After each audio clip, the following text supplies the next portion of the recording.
Hey, welcome to another Drive Life review. Yeah, I know I'm not Liam. Everybody wants Liam. It's Fred here. I just spent 1,000 Ks behind the wheel of the Nissan Navara 2024. It's a Pro 4X model.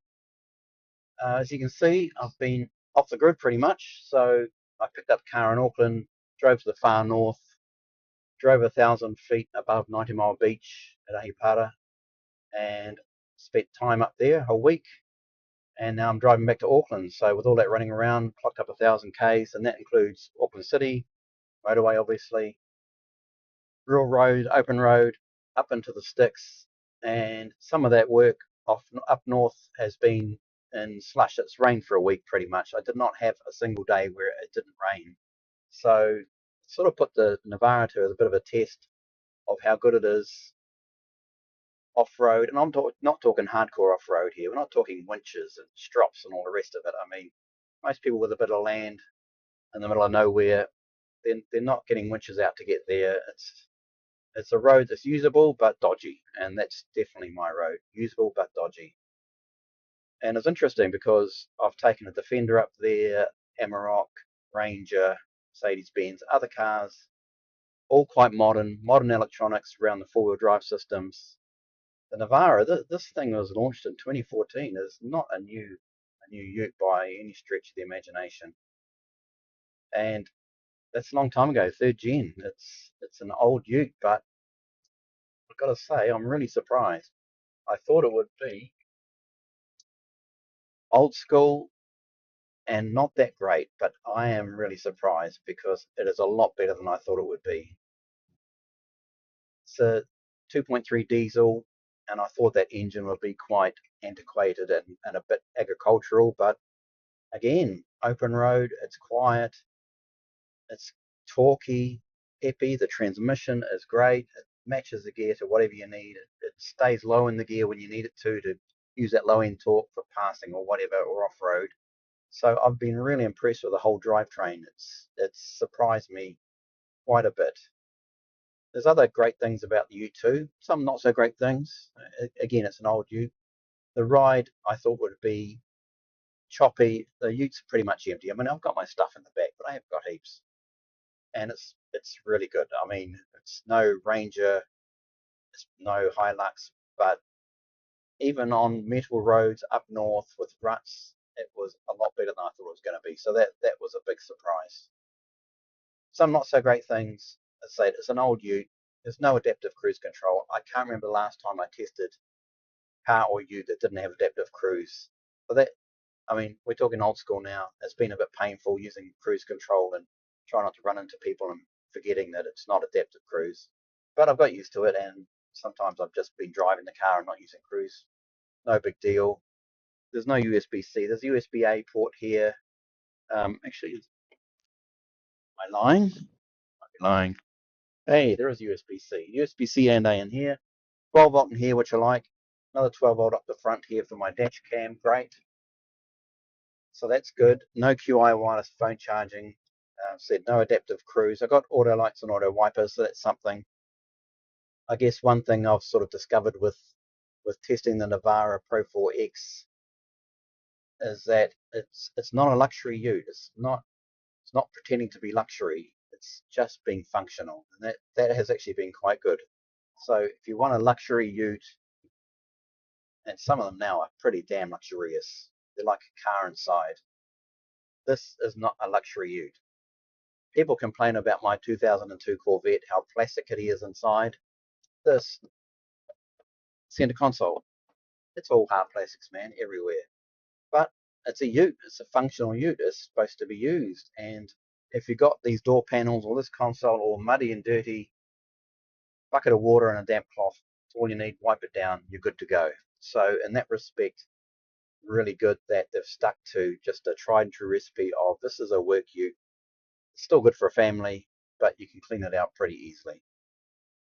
The infotainment, still a bit old school, quite chunky graphics, if I'm being kind. No sat nav or anything like that, but it's got Bluetooth, so that's the main thing. It's got a 360 camera, again, quite Nissan in that respect, where the graphics in the 360 cam are quite chunky. Not like Minecraft, but not the best by a long shot. But being old school, it's got old school steering wheel controls. They're just buttons. It's nothing haptic. They're all very simple, easy to use. I can do the volume up and down when I'm driving without taking my eyes off the road. Fantastic in that respect. The gauges, again, old school, actual needle dials, nothing electronic. There's a driver information display which flicks through your fuel economy, what have you, and that's really clear. But the gauges themselves, just needles, and they're just perfectly clear. Shame there's no 50k marking on the speedo, but you got your digital speedo, which is quite big, so that makes up for it.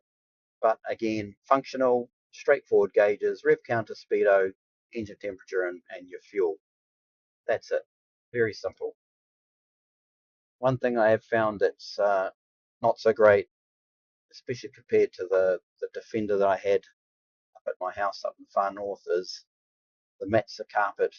They're not looking pretty. Sorry, Nissan. They're going to need a really good groom and shampooing because they pick up mud, something terrible. But they can be clean. But I think if you're taking this thing to a lifestyle block where there's a bit of mud and muck, you're probably going to invest in some rubber mats to look after those carpets. The electric rear window is something new for me. It's a very American thing, an electric rear window that opens. It's only not even a third of the rear window, but it's something. It sort of feels like a bit of a gimmick, having a rear window in the back of the cab that opens electrically. But I could see actually some uses for it. If someone's tying your load up back there and doing a crappy job, you can yell at them to use a better strop, just open the window. It's all very simple. Doing, buddy.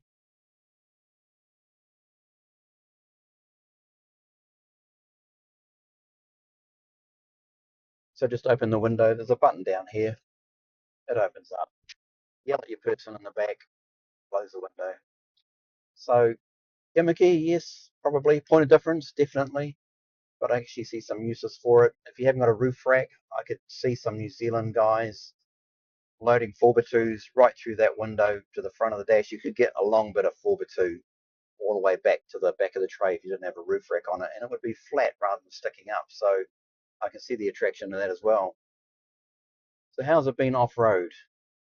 Now, say off-road, I mean slushy, muddy, but not absolutely going to get stuck to sort of mud. I had some moments where I had to back up and have another run at a few hills because it just wouldn't do it. And I do think that's where the Land Rover, the Amarok, the Ranger, with better electronic control of four-wheel drive systems, they probably are better than the Navara. They really just nail those sorts of terrains and situations so much better. But say it went all right. I've got a diff lock here if I need it. The button says rear diff lock. It's got a picture of a rear diff lock. The dash shows a center diff lock. I don't know which one it is.